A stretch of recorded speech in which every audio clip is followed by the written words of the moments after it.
Hi everyone, my name is Leo and with this video we will test the Kemper Profile 2.0 with some pretty scientific tests. First of all, we will perform our beloved null test, also checking out how it behaves versus the profiling version 1, and then we will also check out the latency to have more elements to evaluate the overall sound and feel of the new profiling procedure. Let's start.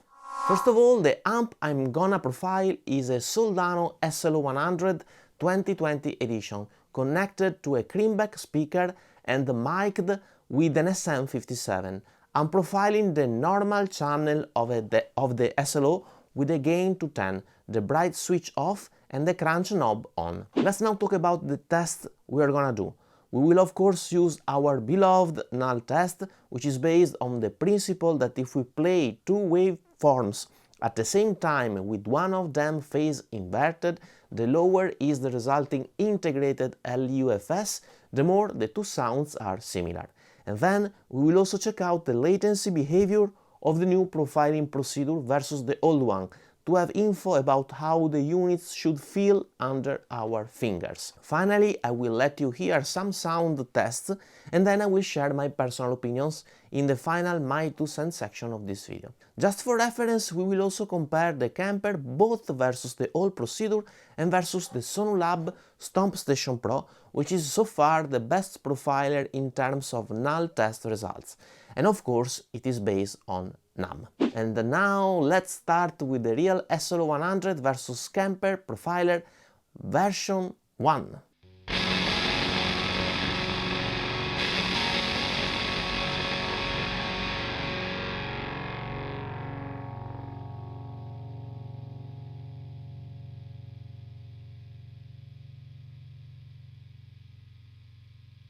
So we have minus 30.9 LUFS. And now real SLO versus Sonulab Stomp Station Pro.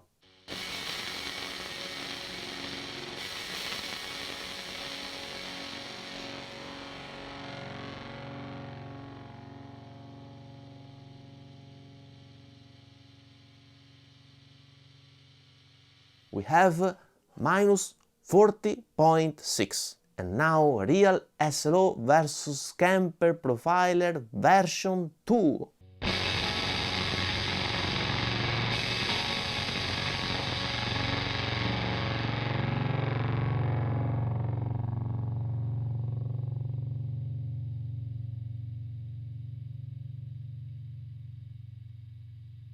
So we have minus 33.8. Let's recap the values.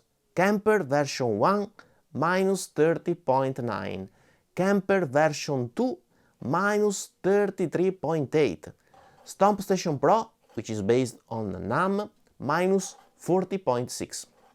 Okay, very interesting. We have a very good upgrade in terms of performance of the new Kemper Profile 2.0. In fact, almost 3 dB is quite a good improvement.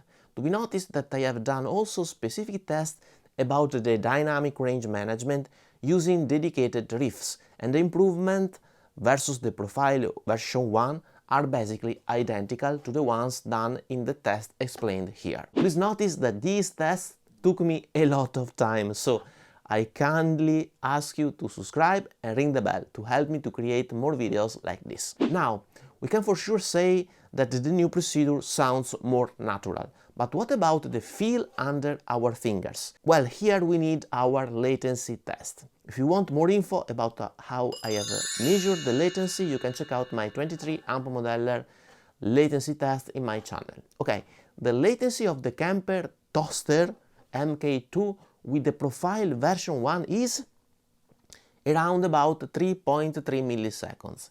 And the performance of the Toaster MK2 with the profile 2 is, well, around about 3.8, 3.9 milliseconds. So here we have worse performances with the version 2, which is to be expected, being it more accurate and therefore I guess more intense in terms of DSP. Okay, we will talk more about these numbers in my final 2 cents section of this video. And now let's hear some more sounds.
Final considerations here, and please notice that I have done these tests just for my personal experimentation, and you may not agree with me or with my conclusions, and this is totally fine. Furthermore, this video is neither sponsored nor paid, and I have purchased the toaster MK2 with my own money.